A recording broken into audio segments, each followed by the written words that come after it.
I accidentally smoked my roommate's special weed and now I can't wake up. I got home late, exhausted, and just wanted to unwind.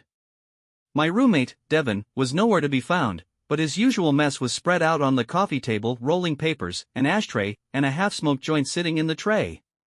Normally, I didn't touch Devin's stash. He was always experimenting with weird strains, some of which left him zoned out for hours, staring at the ceiling like he was in another dimension. But I was stressed. I figured, what's the worst that could happen? So, I grabbed the joint, lit it up, and took a long hit. At first, it felt like regular weed. A little heavy, but nothing unusual. I melted into the couch, feeling the day's stress slip away. Then, everything shifted. It was subtle at first. The TV remote I had just put down was suddenly on the other side of the table. The clock on the wall didn't make sense, the hands weren't moving right, almost like they were jumping back and forth. I sat up, my chest tightening. This wasn't normal. Then I heard some voice. I spun around. The apartment was empty. The voice hadn't come from outside, it was inside my head. I grabbed my phone. The screen was blank. No apps, no notifications, just a glowing white screen. I pressed buttons. Nothing. I blinked, and suddenly the entire apartment felt wrong. The walls weren't walls anymore. They breathed, expanding and shrinking like lungs. The air felt thicker, as if the whole room had turned into liquid. I tried standing up, but my legs felt too light, like I wasn't fully attached to the floor. I stumbled to the bathroom and turned on the faucet. The water came out slow, moving like honey. I splashed my face, but it felt delayed, like my skin wasn't reacting at the same time as my body. I looked up at the mirror. My reflection blinked before I did. I backed away, shaking. This was a bad trip. It had to be. I forced myself to take deep breaths. It'll pass. Just ride it out. But minutes passed. Then hours. Or what felt like hours. And nothing changed. I grabbed my phone again, desperate for some kind of connection to reality. The screen was still blank. Then, suddenly, it lit up. A single message appeared. Wake up. That's when the front door opened. Devin walked in, looked at me, and froze. His eyes widened. Tell me you didn't smoke that joint. I tried to answer, but my voice didn't come out. My mouth moved, but no sound. I grabbed at his arm, but my hand passed through him. Devin backed up. He pulled out his phone and did something. Then he turned the screen toward me. It was a video of me. I was on the couch, completely still, eyes open, body frozen in place. I felt cold terror sink in. I was watching myself, from inside my own head. I ran to the door, tried to grab the handle, but every time I opened it, I was back inside the apartment. I tried slapping myself, screaming, shaking my own body on the couch. Nothing worked. Devin was panicking now. That wasn't normal weed, man. I was saving that for an experiment. He kept shaking my body. You have to wake yourself up. But I couldn't. I was awake. At least, I thought I was. I grabbed the phone again. The message was still there. Wake up. I pressed the screen. Suddenly, my entire body jerked like I had been yanked backward by a rope. I gasped, and suddenly, I was back on the couch, Devin shaking my shoulders. He looked at me, relief flooding his face. Holy shit, dude. You were gone for hours. I blinked, my heart still racing. I looked at my phone. The message was gone. The apartment was normal again. But something felt off. Because when I looked in the mirror again, my reflection didn't move. I was in love with my best friend until I found his hidden cameras. I had been friends with Jason since college. He was the guy I could call for anything, breakups, job stress, family drama, whatever. We had this easy, effortless friendship that made me trust him more than anyone else. Somewhere along the way, I caught feelings. I never said anything, though. I didn't want to risk messing things up, so I convinced myself it was better to just stay his best friend. We ended up moving in together after graduation to save money. It was easy, no drama, no weirdness, just two best friends splitting rent and drinking cheap beer on the couch. At least, that's what I thought. One night, Jason had a date. I stayed home, binge-watching a show on his laptop. He always let me borrow it, no big deal. But when I opened it, his browser was already on a folder of video files. Each file had a date and time. Curious, I clicked one. It was a video of me, sitting in my room, from an angle that didn't make sense. My stomach dropped. Where was that camera? I clicked another video. Me, getting dressed. My whole body went cold. Jason had cameras in the apartment. I tore through the apartment, searching for them. It didn't take long. I found a tiny camera hidden in a vent in my bedroom. Another in the bathroom, tucked behind an air freshener. I felt sick. This wasn't some accident. Jason had been watching me. For how long? I didn't even know what to do. Confront him? Call the cops? Run? Before I could decide, his key turned in the lock. He walked in, all smiles, like nothing was wrong.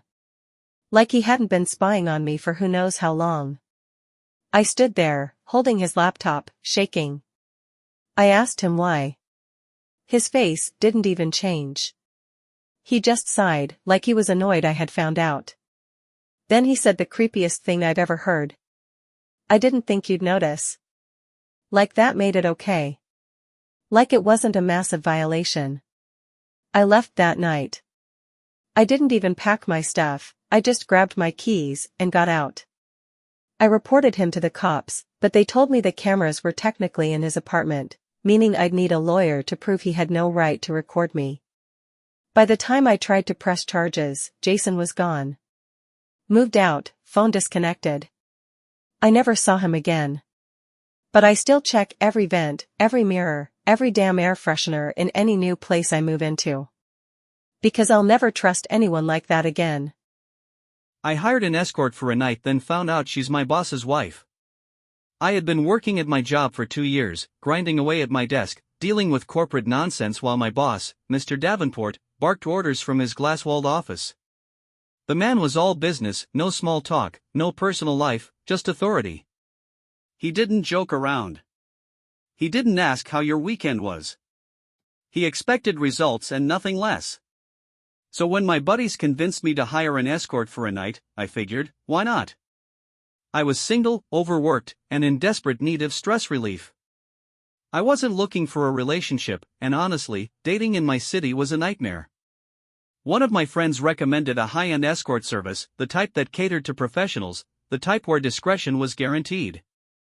I booked a woman named Sophia. No last name, no personal details exchanged. Just a time, a place, and an agreement to keep things simple. When she arrived at the hotel bar, she was even more stunning than her pictures, a little older than me, dressed elegantly, confident in the way she carried herself. She knew exactly what to say, how to keep a conversation going without it feeling forced. We had drinks, talked about everything except real life, and for a few hours, I forgot about my job, my stress, and my micromanaging boss. By the time we got to the room, I wasn't even thinking about what came next. I was just enjoying the moment. That was Saturday night. By Monday morning, everything changed. I walked into work feeling normal. Same office, same people, same routine. Then I saw her. Standing right outside Mr. Davenport's office, laughing at something he said. Sophia. Only she wasn't Sophia anymore. She was Mrs. Davenport. My boss's wife. I froze mid-step, my body going into full shutdown mode. What the hell was happening? She turned, her eyes meeting mine. And then, she smiled. Not a look of surprise. Not embarrassment. Just a calm, knowing smile. That's when I realized she knew exactly who I was. She had recognized me the second I walked in. And she wasn't nervous at all. Meanwhile, I was on the verge of a heart attack. I spent the whole day trying not to freak out. Every time I passed my boss's office, she was still there, casually chatting, acting like she wasn't leading a double life. I kept my head down, answering emails, trying to pretend I didn't just sleep with my boss's wife 2 nights ago. At lunch, my phone buzzed. Unknown number. Breathe. I'm not going to say anything. But I think we need to talk. I glanced up from my desk. She was standing outside the office, looking directly at me.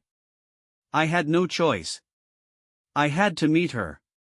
We met that night at a quiet bar across town, somewhere far enough from work, far enough from her husband. I expected her to be panicked, nervous, maybe even apologetic. She wasn't. She sipped her wine, smiling slightly, like this was just another night for her. I asked her why she hadn't told him. She tilted her head. Because I like my life exactly how it is.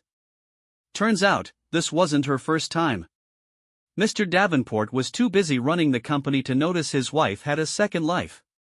She had her own rules, her own ways of getting what she wanted, and as long as no one talked, nothing ever changed. She leaned in, lowering her voice. The question is, are you smart enough to stay quiet? She wasn't just asking. She was warning me. I nodded. What the hell else could I do? This wasn't just a stupid mistake anymore. It was a game. And she was making sure I knew my role. She didn't disappear after that night. In fact, she started showing up more often. Dropping by the office just to say hi, standing close to me in elevators, brushing my arm when no one was looking. I was sweating every single day. The worst part? I think she liked it. It was a power trip. She knew she had control over me. One word to her husband, and I was done. So I kept my mouth shut. I kept my head down. And I never, ever booked an escort again. I started an OnlyFans as a joke, but my dad found it. It started as a joke. I was broke, my rent was due, and my job barely covered groceries. My friends kept sending me screenshots of random people making thousands on OnlyFans, laughing about how easy it looked. One night, after a few drinks, I thought, why not? I made an account under a fake name, picked a few anonymous photos, and posted. Nothing too crazy, just enough to see if anyone would bite. And they did. By the next morning, I had my first few subscribers. Then more. Within a month, I was making way more than my real job. What started as a joke turned into real money, and I wasn't about to stop. I just never thought my dad would find out. I kept things anonymous, no face, no personal details, just carefully edited pictures. I thought I was safe. Then, one night, I got a new subscriber. A username I didn't recognize. But something about it felt weird. The username was just a random mix of letters and numbers. No profile picture. No bio. But they immediately tipped me a lot of money. I ignored it. People with burner accounts weren't unusual. Then, they sent a message. Hey, we need to talk. Call me. I stared at the screen. Only one person in my life would say that. I felt my stomach drop. My dad had found my OnlyFans. I didn't answer at first. Maybe if I ignored it, he'd think he was wrong. Then my phone started blowing up with calls. I finally picked up. Silence. Then, in the calmest, most disappointed voice I'd ever heard, he said my full name. Why do you have an account on this site? I felt like I was about to die on the spot. I stammered, trying to come up with an excuse. A prank? A dare? A social experiment? Nothing sounded believable. He sighed. Long, loud. The kind of sigh that meant I had destroyed my family's reputation forever. Then, he said, we need to talk. In person. I met him at a diner, already dreading the conversation. I expected anger, maybe even yelling. But that's what made it worse. He wasn't mad. He was just disappointed. He started asking real questions. Was I safe? Did I need money that badly? Why didn't I just ask for help instead of this? I told him the truth. I didn't think anyone would ever find out. Then, he hit me with a final bombshell. Your uncle found it first. I wanted to crawl into a hole and die. I shut down the account that night.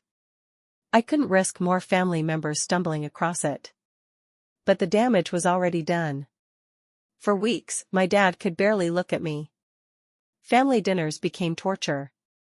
My uncle never spoke to me again. Eventually, things settled down, but I'll never forget the day my dad found my OnlyFans. And I'll never joke about making one again. My dad went to prison, then I found out what he was really hiding. I was 17 years old when my dad got arrested. It was a typical evening, homework at the kitchen table, TV in the background, my mom cooking dinner. Then, out of nowhere, police cars flooded our street. Flashing lights. Sirens. Officers knocking on our door. They took him away in handcuffs. My mom screamed. I stood frozen. The cops said it was fraud, maybe some tax thing, nothing violent. He'd be out soon, just a misunderstanding. That's what we all believed. Until I started digging deeper. At first, I didn't ask questions. My mom told me not to worry, that my dad had made some bad business decisions, but he'd come home soon. But the more I looked into it, the more things didn't add up. My dad wasn't just a small-time businessman like I thought. He had multiple bank accounts under fake names, property in cities he never mentioned, and a storage unit we had never been to. I found out about the storage unit by accident. A bill arrived in the mail, and my mom ignored it. But I couldn't stop thinking about it. So I went to check it out myself. Inside, I found boxes of cash. Not just a little money. Stacks. Bundles. Thousands. That's when I realized my dad had been hiding something much bigger. I started digging through the boxes. At first, I thought maybe it was money he had been saving, maybe for emergencies. Then, I found the passports. 5 of them. Different names, different photos. All him. And then the guns. I stepped back, my hands shaking. This wasn't some minor tax fraud. My dad had been living a double life. I looked deeper into his business, traced old emails, even hacked into one of his accounts. What I found? Connections to people he should have never been involved with. Drug money. Arms deals. People who went missing. My father wasn't just a businessman. He was a criminal. I didn't know what to do. I debated telling my mom, but she was already struggling just to keep things together. Instead, I decided to visit my dad in prison. He looked different. Thinner. Tired. But when I sat down, his face didn't show surprise. He knew why I was there. Before I could say anything, he leaned forward and said, "You shouldn't have gone to the storage unit." I felt my whole body go cold. He knew. Even from prison, he still had people watching. I asked him who he really was. What he had really done. He just smiled like I already knew the answer. Then he said something that still haunts me. I did what I had to do. And if you're smart, you'll drop it. That was the last time I saw him. A few weeks later, I went back to the storage unit. It was empty. The money. The guns. The documents. All gone. Someone had cleared it out. Someone who knew I had been there. I still don't know who took it. But I got the message loud and clear. My father wasn't just a criminal. He was a ghost. And someone or something was making sure I never found out more.